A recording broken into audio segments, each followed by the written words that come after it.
What's up, guys? Logan here with Logan Built. Finally back in the shop tonight after a couple week hiatus. I've been super busy in the shop, been busy building transmissions. I had a customer's race truck that I had to get done, so I had a lot of stuff going on. Hopefully we'll be able to talk about that here real soon. So wanted to take a break from the heat tonight and come here in the build room and talk about something that I feel like probably should have been covered a long time ago, is how to properly install your Dodge 4748 transmission. This is also going to apply to factory first gen transmissions, stuff like that. So jumping right in, let's start with assuming that you've got your old transmission out. As far as pulling the transmission goes, there's really not a lot to really worry about or pay attention to. Obviously, make sure that you unplug everything, make sure your cooler lines are out of the way. Take your time. You don't want to snag anything on the way down and cause yourself more work. But as far as pull out goes, not a whole lot there. Assuming that you're going to be, say, adding a billet flex plate, a stock flex plate, you really want to change those out if you're going anywhere north of 400 horsepower. Super problematic, very problematic in first gens. So if you are changing your flex plate, that's where we'll start. So before you do anything with your new transmission, before you go to install it, you're going to want to take the bolts out of the crank, pull your flex plate off. When you do that, you will see that this little spacer ring is the bolts go through here and hold the flex plate on. You want to take this flex plate ring, if you have a billet flex plate, and throw it in the garbage. If you leave that on there, what will happen is the spacing of the billet flex plate, God, that things keep going. The spacing on the thickness of the billet flex plate is thicker than a stock flex plate. And if you run that spacer ring, what will happen is your bolts will actually make contact with the torque converter, and sometimes they'll make some pretty sweet sparks and noises, and you get to pull it all back out and do it over again. So don't run the spacer. If you're keeping your stock flex plate, like you're just having an entry-level build or something, make sure that you do reuse it. It is in there for a reason. If Chrysler didn't think it was worth it, they wouldn't put the 10-cent part in there and save themselves 100 grand on a million trucks or however the math comes out. So now that you've got that done, one thing you really need to check is always check your drive shaft U-joints. You want to make sure that those things are good at all times. If you don't and you have a driveline vibration, it will crack overdrive housings. If you let it go long enough, it'll break overdrive housings clean off. It's bad. Drive shaft U-joints are inexpensive. There's all kinds of drive shaft shops. You can have them change it. You can do them yourselves. It's not a big deal, but it's something that you definitely want to pay attention to. So check your drive shaft U-joints so you don't cause yourself any further problems. So now that you've got the transmission ready to go back in the truck, and this doesn't matter if you're buying one of my transmissions or anybody else's out there, the install procedure is going to be the same regardless whose transmission that you buy. We'll get into some of the specific, like full manual stuff, ratchet shifters, stuff like that a little bit later in the video, but all of this stuff is going to cover anybody's transmission from any company for your Dodge truck. So the first thing you want to do when you get your new transmission, some guys ship these things with or without the torque converters installed. I like to send mine with the converter in the box. Some people like to ship them with installed. If your transmission comes in with the converter installed, just make sure with your builder that they did put a quart of fluid in the converter first, and if they didn't, you'll need to pull it out and do that. So the way that you put fluid in the converter is through the snout of the converter here. And if your converter has a drain plug, like this one does, all the gear and stuff I use has drain plugs, make sure they're tight so you don't have any problems there. And then you're going to put a quart of fluid in the snout of the converter. Now, when you do this, when you're pouring it in, you can't go at a very fast pace because it'll bubble up, and there's a lot of air pockets in this converter. It takes the fluid a long time to fill in there, so it's going to be kind of a little bit of a slow process until you get the whole quart in. Once you get the whole quart in, I like to take and put a little fluid around the snout, keep it lubed up so you don't damage the pump seal when you're installing the converter. So once you have a quart of fluid inside your torque converter, you can install it in the transmission. There's no real science to this, but when you install it, you need to try to center it up as center as possible and onto the input shaft. Try not to damage your pump seal, because if you tear that thing up, you get to pull it out and do it all over again. So try to make it as centered as possible, and sometimes you'll get lucky and the converter will fall right in. But most of the time, it's not that easy. You do have to spin the converter to get it to line up. These cutouts here in the snout line up in the pump gear, and that's what actually drives the pump that drives your transmission. So what you're accomplishing is you're splining up the input in the converter, and you're lining up the pump gears, the tags on the pump gears, and then once all that's lined up, it'll fall right into place.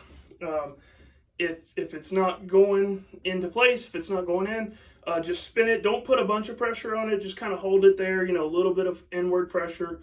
Spin it. It'll clunk in, and you'll know you're good.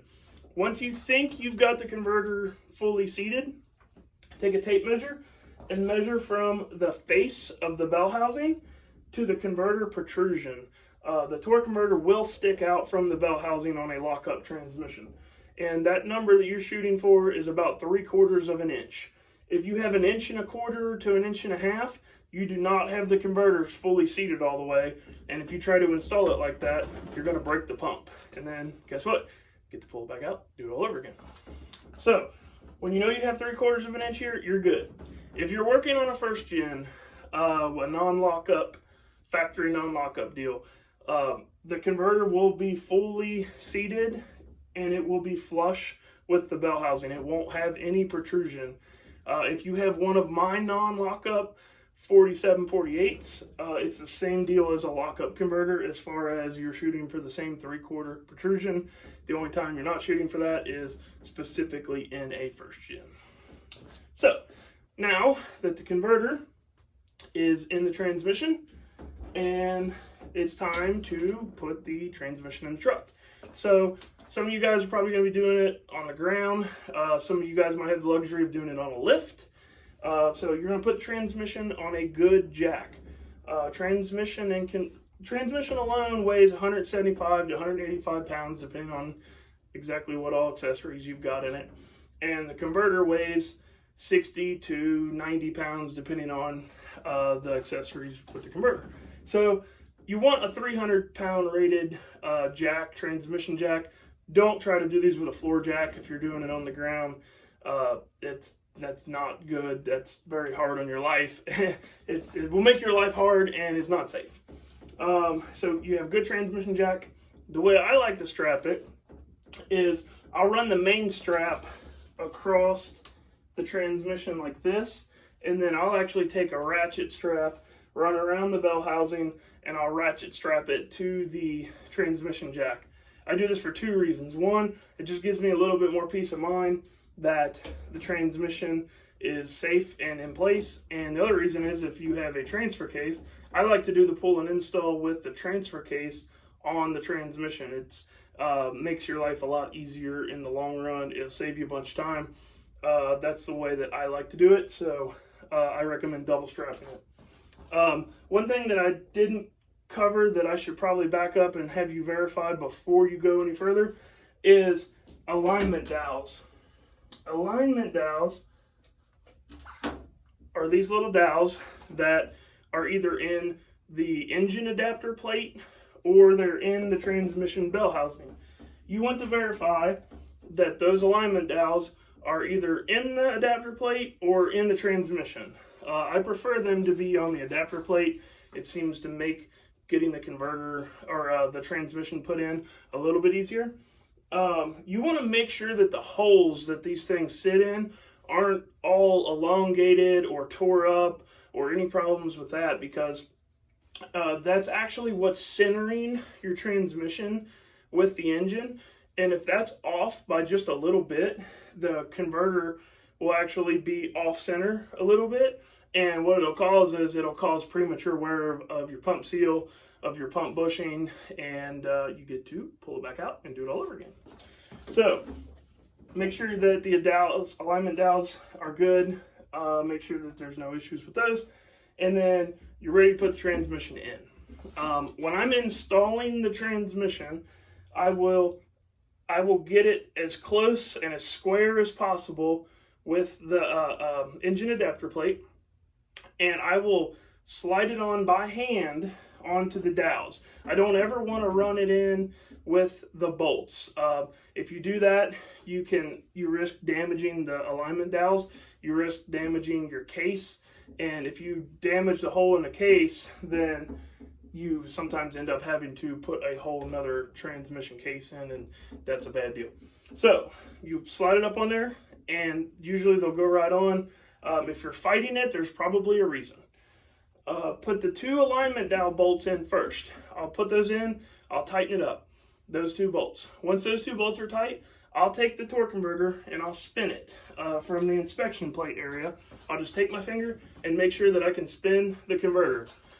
What that's telling you is that the converter has the pilot hole in the flex plate and the pilot of the converter have gone together. They have mated properly, and you don't have any weird bind up. Everything's good if the converter spins.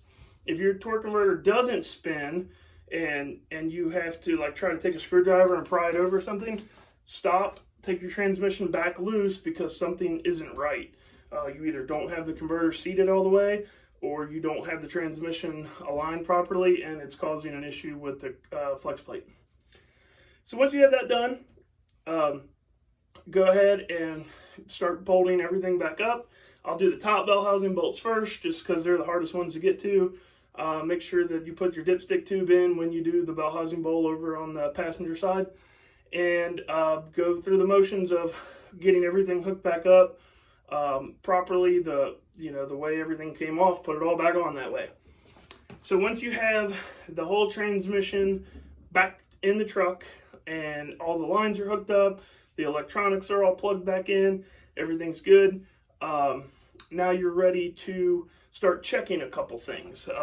Before you even put fluid in or go any further, the next thing that you really need to check is if you have an 89 to 04.5 truck, then you have a TV lever. And so there's a cable that attaches to this lever that runs up to the throttle on the engine. And when you give the throttle input, it will actually pull this TV lever backwards. What's happening here is the TV lever is controlling 2 things. It's controlling shift timing on the 1-2 and the 2-3. And when I say shift timing, I mean like at what mile per hour the transmission shifts. And it is ramping up and down line pressure.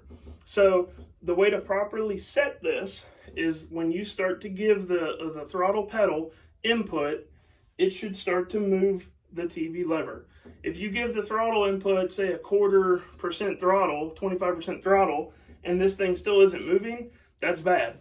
You need to readjust that, because what's happening here is, like say on the gear and valve bodies that I use, at idle, no TV input, they'll make about 90 psi of line pressure.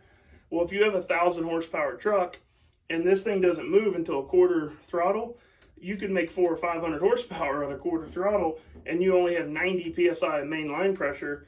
If you drive it around a long time like that, you risk burning the transmission up. You risk burning up the clutches. They don't have enough holding power from the line pressure. So you need to adjust that. If you can't adjust it, if you can't adjust that out, then you probably have a stretched cable and you need to replace that. This is very important that you get this right. You can never have this too tight. You're not going to hurt anything by having it too tight. So what I mean by too tight is actually preload in the TV lever. That's not going to hurt anything. That's just going to make the truck take longer to shift. So it's going to wind up higher in the RPM before it makes the shifts. And then if it's doing that, then you can back it off until it shifts where you want it and everything is adjusted properly. So this is a big deal. This is a step that you absolutely do not want to skip, or you could burn the transmission up, and guess what? You get to pull it back out and do it all over again. So 05 to 07s are the only years, 48s, that have a TV motor. A TTVA is what it's called. And it's basically an electronic motor that turns the TV, and when I say TV, that's throttle valve. It turns the throttle valve lever, and that is basically doing the same thing that this lever does, but the ECM is controlling it. Usually those things are never bad. Occasionally you do run across one that's bad. Usually if one's bad, it'll throw a code and it'll be stuck in first gear, and it'll be a low line pressure code, and you won't be able to get it to make the 1-2 shift. That's typically indicative of a TV motor issue, but normally they're not problematic. If you have one of those, you technically don't have to do anything. I like to do a reset on them. The reset's really simple. You just put the key in the ignition, turn it to the on position like you're going to start it, but don't start it. Depress the throttle pedal to the floor. Hold it there for 30 to 45 seconds. Some trucks will ding at you. Other trucks will just flash the check engine light. That's letting you know that it's reset the TV motor, and then turn the truck off and you're good to go.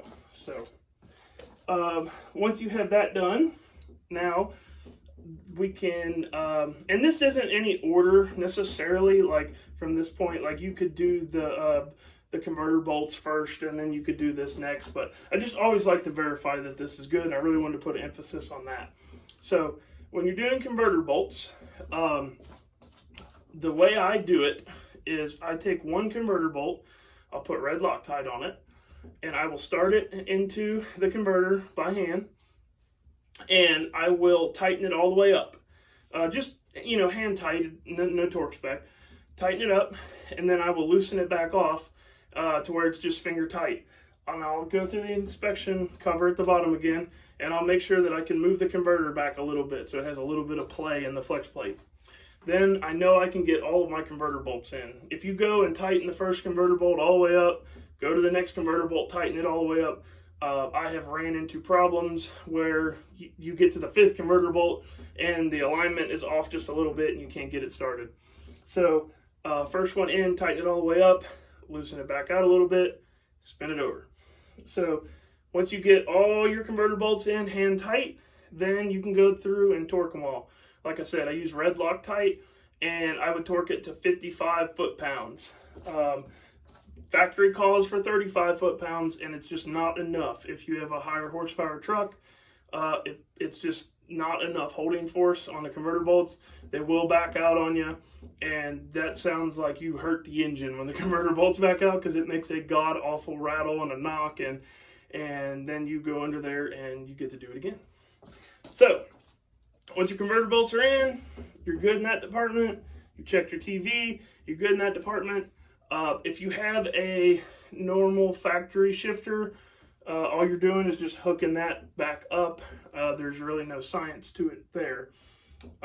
If you don't, and you have a full manual valve body, then you are going to have a lever that looks like this, and this lever is going to have this little dowel that goes on the end of your cable, and when it's installed, it will go in there, and then you'll put a cotter pin in that, and this is what will actually control the shifting back and forth. This is what will actually control, park, and then park is all the way back, and then first is all the way forward. So when you are checking your shifter cable adjustment, this is a very, very important part if you have a full manual valve body. You want to make sure that this little dowel that's on the end of your cable drops right into that hole when it's in park. And then when it's in first gear, you want to be able to pull it out and it drop right back in.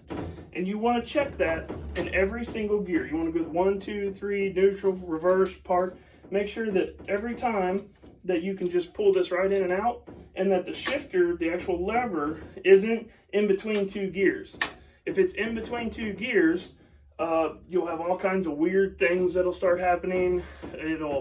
Won't take off. It'll feel like it's taking off with a really high stall because it's kind of locked between two gears, and then you're making the converter work overtime, and you will eventually burn the transmission up. So this is very important to check. It's usually way easier to check with two people. The PPP shifters that I use, I start with it in second gear, and I pretty much just check them all in second gear. So basically you click it all the way forward, click it back one, you know that's second gear. I will start my initial adjustment there. The reason I do that is because second gear is about the middle range of the important sweep. The important sweep is 1, 2, and 3. If park is slightly off, it's not good. It needs to be perfect. But if it's slightly off, you're not going to hurt anything. But if first is slightly off, then that is where you end up burning stuff up. So once you have that done, you're ready to put fluid in the transmission. If you do not have if you have a factory breather, like most transmissions do, and you don't have a breather relocated to the rear, do not go and put 12 or 14 quarts of transmission fluid directly in the transmission. What will happen is the fluid will overfill and it will come out the breather, and you'll have a leak before you even start the truck, and you'll think there's something wrong when really you've just put too much fluid in it. I like to put 6 to 8 quarts in. I have 1 quart in the converter, assuming the system is dry and you have flushed your transmission lines adequately. Then I will put 6 to 8 quarts in. I will start the truck in neutral for about 30 seconds. And what that does is that basically just allows for the fluid to kind of get sucked through everything, and it'll drop the level back down, and it'll allow you to put more fluid in without overfilling it. So once you do that, I'll stick another 6 to 8 in it, depending on what your truck, the cooler system. With the gearing pans that I normally use on, say, a 3rd gen, because that's the most popular truck, it seems, nowadays, it's going to take about 14 to 18 quarts, depending on how well you got your cooler lines cleaned out. That's something that you really need to also pay attention to, is cooler lines, and we'll circle back to that once I finish the fluid topic. So once you've got the fluid level where you think it's good, you're checking this in neutral, right? And you're checking this on level ground, and you want to ideally set the final fluid level once the truck is up to operating temperature. Once you think that you've got it where it's good, go in, put the truck in reverse, neutral, drive, 2, 1, and cycle through that at least 2 times. Put it back in neutral and check the level again. You'll see that it'll suck it down, because where it's filled all these servos and passages in the valve body, it's actually consumed more fluid, and you'll have to add some. I like to do that a minimum of 2 times once I think I've got the fluid level right, just to verify that it's good. You're shooting for the middle mark on the dipstick. It'll say minimum and it'll say maximum, and then the OK section with the crosses. I like to put the fluid level right at the OK. I'm kind of anal about fluid level, so I'll put it with the line of the K, the first line in K. I'll put it right there. Now, when you think you've got it right on this side, flip it over to this side, because what you'll see is fluid will be up to the K on this side, but when you flip it over to this side, you'll only have maybe down to here. You always want to check the fluid level on the low side of the stick. So once you have both sides of the stick reading the same level, and they're in the OK section, and the truck's at operating temperature, I will go and drive the truck. I like to get the truck into lockup. I like to get the truck into overdrive just to finish filling the passages. I'll come back, I'll check it one more time. Typically, they need about a half a quart after that, and then they're good to go. As far as break-in period goes, that's going to be at the discretion of your builder. If you're buying one of my transmissions, I don't say that there's technically a break-in period. When I think of break-in, I think of like an engine where you're wanting to do a certain procedure for a certain amount of time. These 4748s, there's no computer learning the shift timing. Like it's not like an Allison or 68 where there is a learning procedure on overlap and flares, and the computer has to go in and learn all that. These things are dropping in and go. So I typically, like on a race build, if it's a brand new transmission, we'll stick it in there, and its first bit of time, it does a burnout and it backs up and makes a pass. So there's really no break-in time. Usually what I tell people is that within the first 500 to 1,000 miles, I want you to do a fluid and filter change and a second gear band adjustment. Well, I use a flexible second gear band on most street applications, and those bands will actually stretch a little bit within the first 500 to 1,000 miles because they are flexible, and you will want to do a second gear band adjustment to basically make sure that your band is correctly adjusted. As far as the filter goes, you're going to have some material in the filter. You're going to have a little bit of material in the pan. I use GPZ clutches in my stuff. They are an awesome clutch, but they are aggressive, so they shed some lining during the initial service, we'll call it. We won't call it a break-in. And so you will see a little bit of black material in the pan, and then by the second service, there's hardly any to none. So don't be alarmed if you see that. If you do see an alarming amount of material in your transmission pan, contact your builder. Every builder has a different opinion on what's acceptable and what's not. Sometimes it's really hard to gauge stuff. These things, like I said, anybody using GPZ clutches is going to have clutch shed. So it's really at the discretion of the builder to determine if you have a problem or if everything looks normal. Other than that, you're good to go. The second gear band, I like to put my stuff at 2 turns. So the way you would adjust that is this is an external adjustment by the front cooler line. It has a 3/4 jam nut, and if it is a late second gen, it has a T40 Torx adjuster screw. If it's older than that, then it has a 5/16 adjuster screw. I like to run that into 72 inch-pounds. If you don't have an inch-pound torque wrench, I would recommend you get one so you know it's right, but you can just go in till it's snug and then back it out. But if you do the snug deal, you could be a half a turn out, and you could have a half a turn sweep pretty easily. You could be a quarter turn out either direction. These are kind of hard to do in the truck. They're not hard, but you're kind of like a monkey up in there doing it. So I like to shoot for 2. You'll see some people say 1 3/4. Some people say as much as 2 1/4. 2 is a good number to me because if you don't nail it 100%, you're still in the spectrum, and I've never had any problems with 2. So the rear band, hardly ever have to adjust that. Very rarely. I've seen some aftermarket bands that do stretch. I have tried to stay away from aftermarket bands myself because I've run into some problems with them. So that's kind of up to the discretion of your builder to ask them if they want you to touch the rear band or not, but typically you don't have to.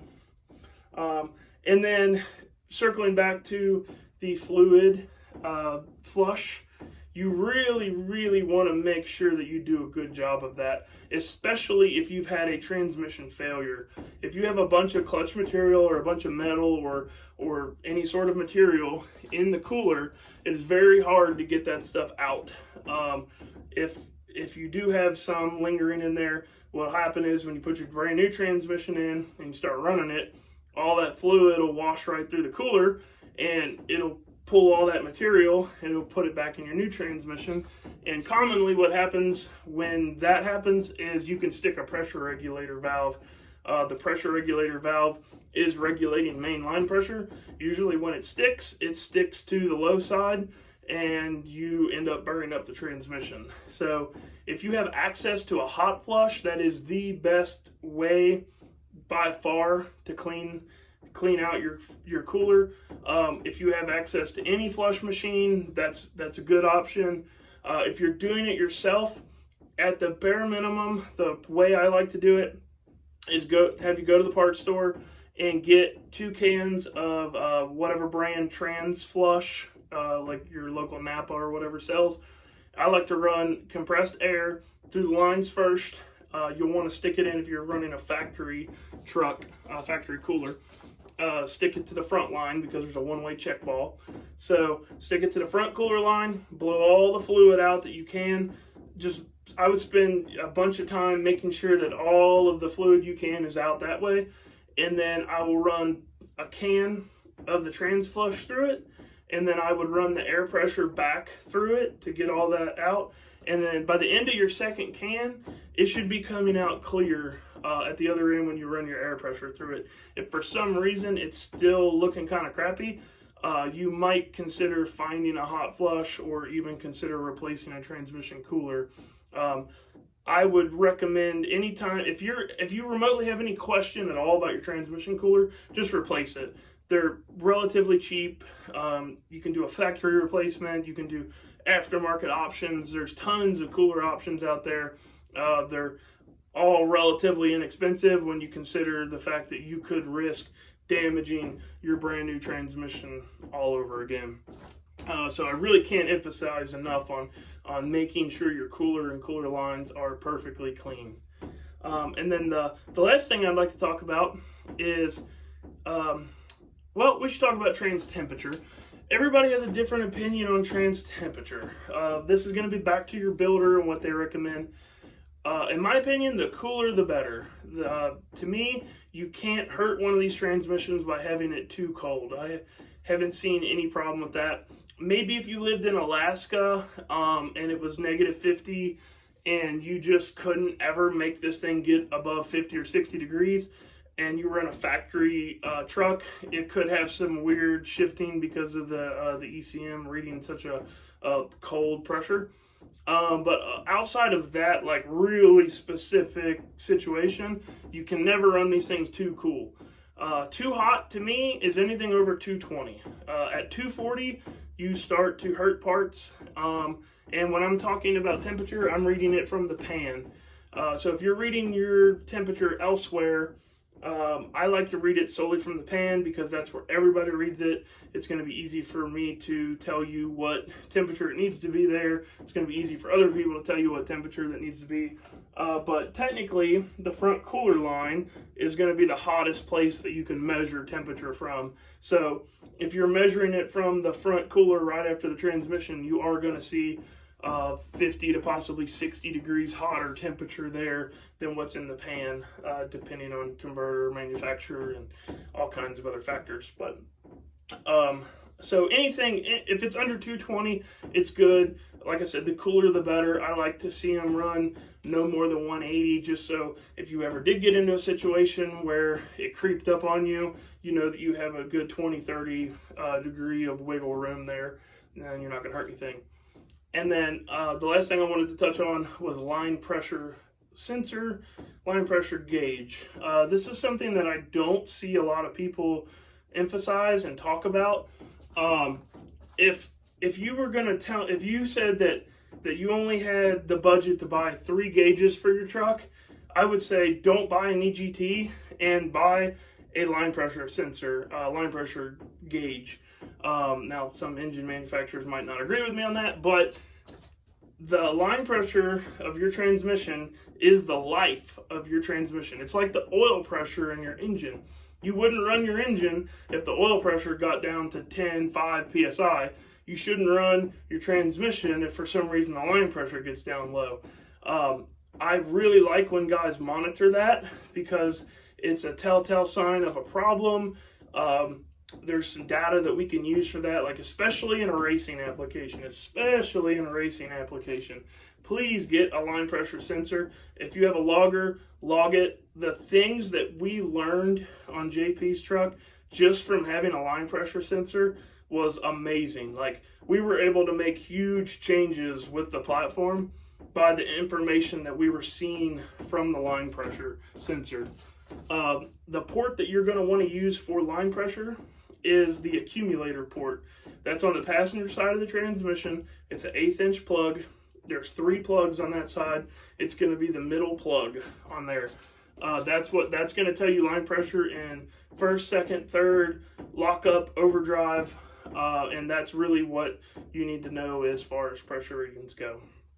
So if I missed anything, I feel like I did a pretty good job of covering everything. This probably is a little bit longer video than what I wanted it to be, but since this is what I do for a living, I really wanted to explain to you guys how to properly install these transmissions, so that way you save yourself heartache, you save yourself money, and it's just a better deal for all of us. So like always, guys, like, subscribe, comment, share. Tell me I did a good job. Tell me I suck. Tell me I ramble too much.